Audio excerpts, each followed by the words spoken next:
Beautiful. All right. Hello, solution seekers. How you doing today?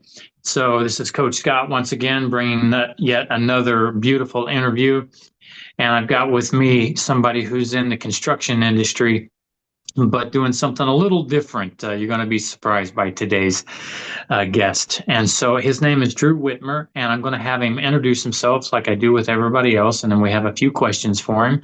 And he is in the sustainable world as also, and we're going to ask him a little bit about that as we go down our question list. So, Drew, go ahead and introduce yourself.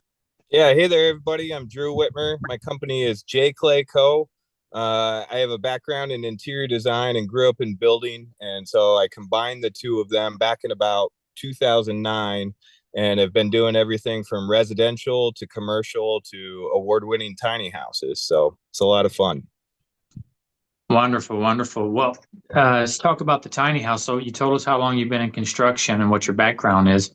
How did you, or why did you get into the tiny home side of it? Oh, a major reason was economics. It's just a very affordable way to live. It's a great way for me to showcase my abilities, my design skills as well. I tow them around to different tiny house festivals and showcase them and meet people that way. But really, sustainability. Like how much square footage do we actually need to be comfortable? And Right. I've actually recently downsized from my last tiny house, which was about 300 square feet, somewhere around there. And now we're in a custom truck camper that I've built as well that I'll be working out of this winter up in the mountains. So pretty excited for this new little venture. Nice. How big is the truck camper? It sits on a bed, a flatbed truck, an F-250, and it's got a really cool aggressive design, all sorts of features that open up, storage for my tools down below.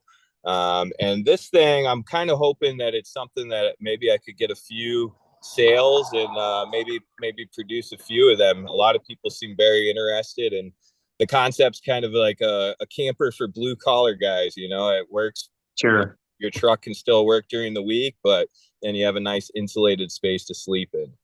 Beautiful. Well, after the interview today, send me a few photos and I'll post them along with what we're doing. Okay, sounds good. All right. Wonderful. Wonderful. All right. So I see from your website that you've been featured on a few television shows. So talk about that a little bit. Yeah, I got into tiny houses. Oh, it was probably back.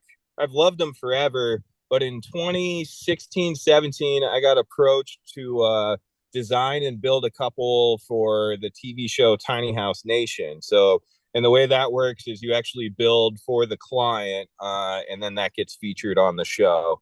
So that was my first dabble into tiny houses. And then when I built my own, the Longview, which won 4 first place People's Choice Awards, best of show at the different festivals here in Colorado. That one got picked up and was featured on A&E Living Smaller, which was a segment on me and that tiny house. So the link's all on my website. You can go check that out. Awesome. Yeah, that's fantastic. All right. So you answered one of the questions that I had actually. So one thing I saw on your site as well that was interesting to me because what I teach is sustainability. So sustainability means a lot of different things to people, but for me, I want it to mean things that make people self-sufficient. Right. And a lot of doing this does mean using reclaimed materials. And I think Right. that's what you have done. So tell us about what your vision of sustainability is and what you've done. And do you plan on continuing to do that in your future builds, or will you build all brand new going forward? Right. Yeah. Man, so ever since I got into this, I've always been the guy that's jumping in the dumpster and pulling out good 2x4s. I see potential in everything. I've got a bad habit of cruising alleys and picking things up and saving it for later, and it does get turned into other things.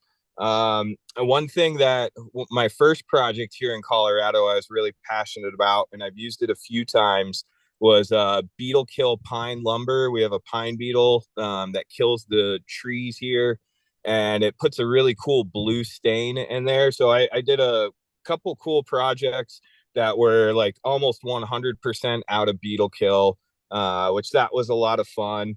I think inefficiency really drives me nuts. Like we could, there's so many better ways to build things other than just stick frame and fiberglass insulation or spray foams and all of that. So I'm really interested, along with you, like self-sufficiency. One of my big dreams is that I would love to design neighborhoods that not only are the houses sustainable, healthy materials, reclaimed materials, but are also producing a good amount of their own food. I think that's very attainable. And, we're all just going to the supermarket, buying our little plastic box of lettuce, and then half of it goes bad when we could just easily design the solution in and have grow rooms right off our kitchens and produce quite a bit of our food. That's beautiful. Absolutely. I agree with that. Yeah, for sure. And I believe the world is going more towards that. They're trying to push us, as they always have, out of the rural areas and into these cities, and they're eventually going to go to these smart cities, right? Right.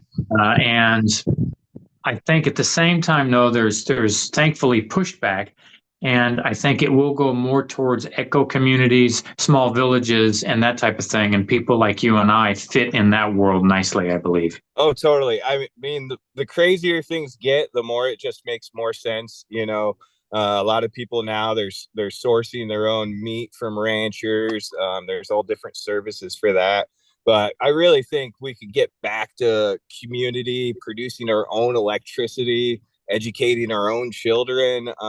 There's just so much that we could grow from and evolve into. And I think we're on the way. Like, it just seems to make sense. So I agree. I think their design of pushing us into this new world of theirs is having a backlash effect, I believe. And there's people who, like ourselves, who are getting awakened, who will go in the other direction.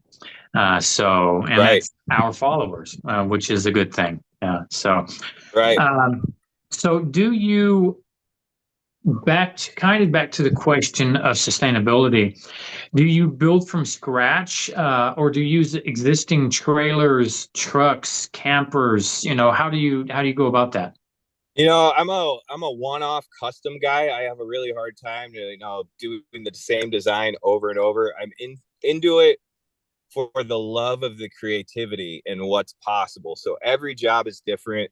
The award-winning Longview tiny house that I did, that one had a custom printed steel frame system, which was really cool. They bend up, I think it was like 20 gauge steel, and basically build your stud wall packs just like a regular framed house, but it's all labeled and pre-drilled for screws. So that was one great way to achieve sustainability, because the frame could be recycled. Also saved a lot of weight on that as well, and won't ever rot. My last tiny house, which I just parked for winter, it's too much. I'm going to be working up in the mountains and don't want to be towing it around in the snow. That's why I'm in the truck camper. But that is a 1949 Spartan Manor, which is like an old Airstream. So a 75-year-old trailer that I totally gutted and configured into be my house. And I lived in it over the summer and just parking it for the winter. And that is up for sale if anyone is out there looking for a tiny house. I can configure it exactly how you need. I'll deliver it to wherever you're at. But yeah, every project's different. I've done shipping container, bar and hotel last summer up in Crown King, Arizona. And as far as building residential construction, I connected with you on the hempcrete domes just because I think it's such a fantastic idea. I've been into hempcrete for years, haven't had the privilege of actually building a structure yet, but understand the recipe and have done a few test blocks.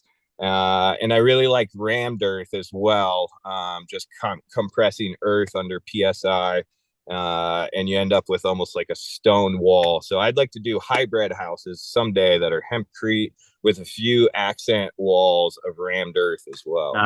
Nice. That sounds beautiful. Yeah. So, well, that is a good transition, because this gets into the point that first, how did you find us, Gaia Dome Solutions? Got one little hang.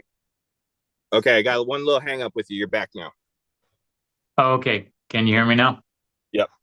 Okay, good. So how did you find us, Gaia Dome Solutions? Yeah, it was suggested to me on Instagram, and I thought it was really interesting because I had done a similar post. Maybe that's why it suggested you.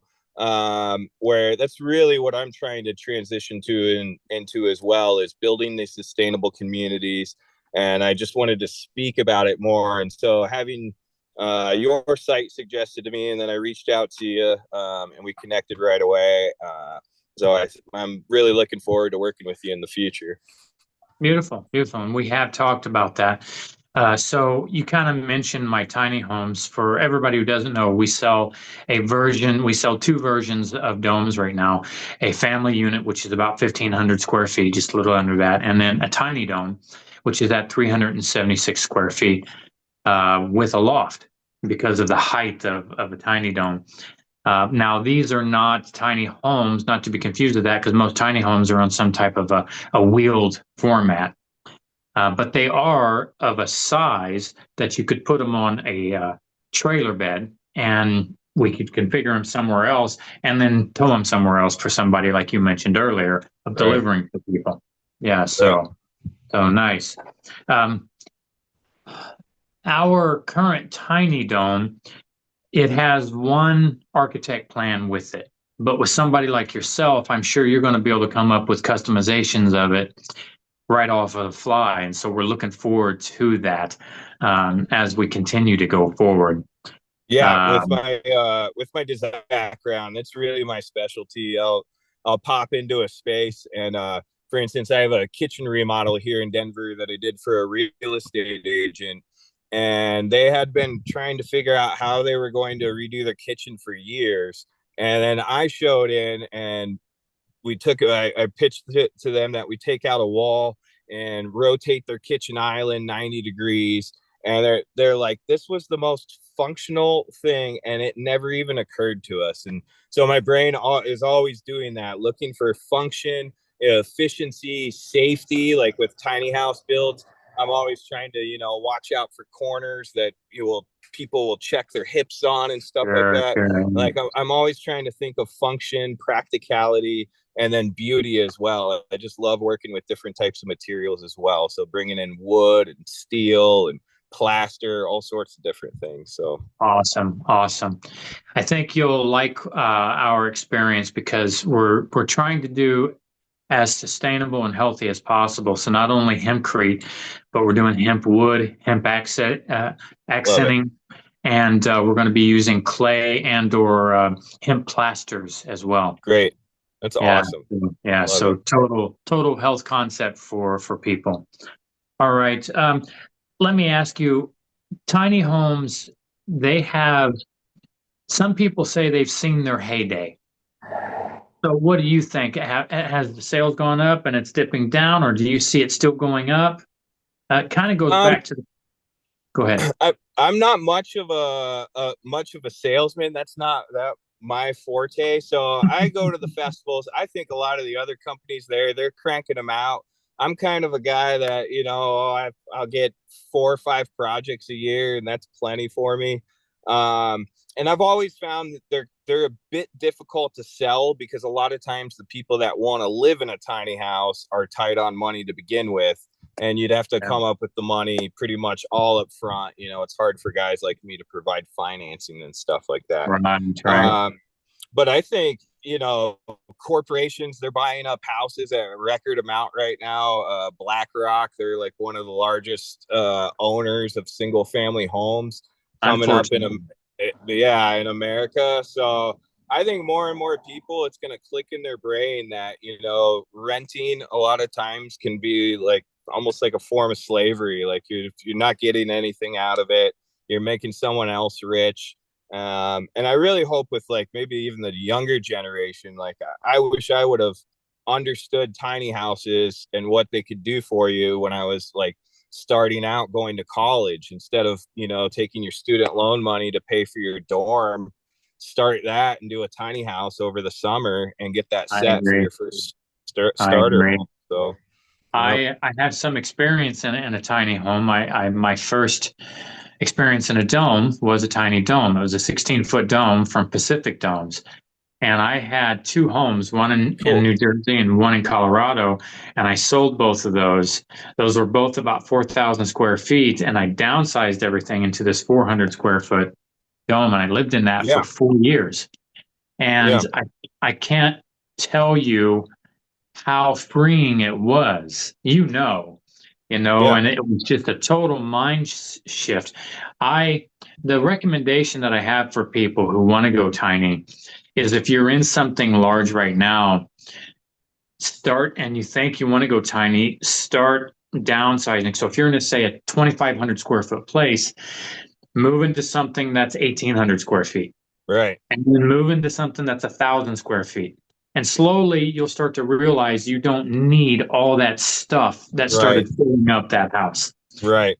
And yeah, I had two cars and boats and jet skis and Yep. motorcycles, and I discovered I didn't need any of that stuff. And I had to work much less Right. living in the tiny space than I did having this overhead of these two houses. That's it. Yep. Yeah. Yeah, so The things you own end up owning you. absolutely, Yeah. absolutely. And you're asking about the potential of the market. I also, the other thing I see is I think the aging population, it's going to be a great possibility for them that they could maybe live in their kids' backyard and still get care, as they're aging. So I've actually worked on a few different designs of having them all ADA compliant, dropping down to the ground so there's no stairs to climb up, having bathtubs with the grab bars and all of that in there. So yeah, I think that's a real great market for tiny houses as well, and I think that will be exploding in the future. Sure. Yeah, we're looking at pursuing that model for ADU homes, just in people's backyards. The he shed, she shed movement, as an Right. example, or Yep. in-law quarters, like you Right. were talking about. And of course, the eco communities and villages, kind of you were alluding to earlier. So we're going to be hitting that market pretty hard. Right. I'm sure, like you are as well. All right, so we're kind of getting towards the end here. You kind of mentioned it before, but let's ask again. Do you have any for sale? You have the one you mentioned. Do you have more than the one? Currently, I just have the one Spartan for sale, 1949 Spartan Manor, 75-year-old trailer, which I need to get my website updated with photos. I'll send some photos along of that. It has a really cool interior. I wanted to keep the kind of World War II era finishes and feelings in there. So it's a really masculine build that I did with it, with Gotcha. steel and aluminum and leather and oak. And so that's a really fun one. That one, I could have that ready in the next month and delivered to anywhere in the lower 48 states. And then I work all on custom stuff. So if you're in the market for a tiny house, we'll have a over the phone meeting, talk about what you want, figure out what your budget is, and then I'll start working on designs for you and get those over to you. And once we're approved, then I can start building and get it delivered to you wherever you're at. Beautiful, beautiful. You just mentioned a word there, approved. Do you find that communities are accepting of these? And if they are they only like the backyard type thing? The laws are changing. There's a big movement. What is it? The Tiny House Industry Association. They're working really hard on getting them approved in urban areas. I've always been the type of, what do they ask? What was it? Beg for forgiveness is better than asking for permission. So I had a landlord that I had rented a house from, and then I contacted him when I lived in a tiny house, and he had a spot for me to park in downtown Denver pretty much. And I parked there for 2 years and no neighbor complained. I'm not encouraging anyone to do anything I illegal. Like, understand. Yeah. you guys gotta check it out for yourselves. Being an area with cool neighbors, but I do know the zoning laws are changing just because rent is out of control and space is limited. So Sure, sure. Yeah, beautiful. How can people contact you? yeah, my website is jclay.co. And you can see all my work on there. There's a contact form. Feel free to just reach out there if you're interested in anything. And I work on anything from tiny houses to I'm going up to the mountains to do some mountain home remodels. I build custom like bunk beds and built-ins and kitchens, all sorts of stuff. So Nice. any project that takes creativity, I'm your guy. Beautiful. And we're going to connect you up with our tiny domes as well. Yeah, I cannot wait to see these. I'm really excited about this product. Yeah, for sure, for sure. All right, guys. So this has been Drew and Coach Scott. We appreciate, absolutely, we appreciate you coming out to see us. And if you have any questions, put them below. I will put his website and contact information in my description below, guys. So other than that, we are the solution seekers. We're seeking these solutions for the world because we want you to be free. And being free is a little bit about the tiny world. So I appreciate it. Peace out, guys.